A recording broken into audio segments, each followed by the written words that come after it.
মাছ, মাংস, ডিম, দুধ, ধান, খাদ্যশস্য, সবজি উৎপাদনে ত্রিপুরা স্বনির্ভর হয়ে উঠুক। অনেক উৎপাদন বেড়েছে। ত্রিপুরা আজকে গোটা দেশের কাছে একটি সেরা রাজ্য। ত্রিপুরা আজকে উন্নয়নের ক্ষেত্রে বারবার শিরোপা অর্জন করছেন। মৎস্য দপ্তরের মাধ্যম ত্রিপুরায় মাছ চাষ আজ থেকে 10 বছর 20 বছর আগে পর্যালোচনা যদি করেন অনেক বেশি বৃদ্ধি পেয়েছে মাছ চাষ। কিন্তু নিন্দুক যারা সমালোচনা করে নিন্দুকরা বলে যদি অন্ধ্রপ্রদেশের মাছ না আসে তাহলে নাকি অনুষ্ঠান হয় না। কথাটা ঘুরিয়ে দেওয়ার চেষ্টা করছেন, সত্যকে চাপা দেওয়ার চেষ্টা করছেন।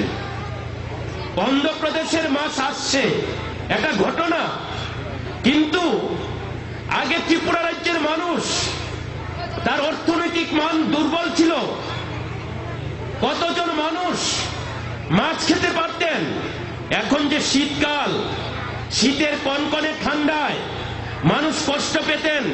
এক সময় ত্রিপুরার মানুষ পায়ে জুতো পরতে পারতেন না। শীতের থেকে রক্ষা পাবার জন্য শীত বস্ত্র ক্রয় করার ক্ষমতা ছিল না রাজ্যের মানুষের।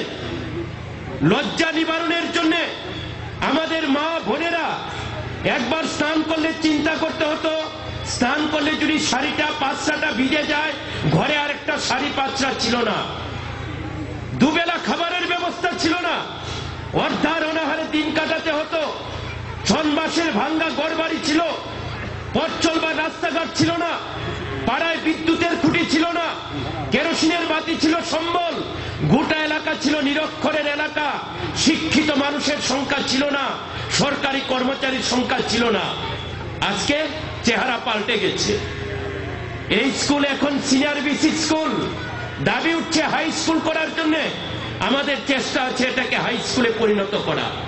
এখানে খেলার মাঠ, খেলাটা যেন ভালো হয় তার জন্য স্টেডিয়াম, পাশে অঙ্গনারী সেন্টার, রাস্তায় ইট বিছানো রাস্তা, পাশে ইট বিছানো রাস্তাটা পাকা রাস্তায় পরিণত হয়েছে। বিশাল সুদৃশ্য বিল্ডিং তৈরি হয়েছে, ITI কলেজের বিল্ডিং কিছুদিনের মধ্যে উদ্বোধন হবে।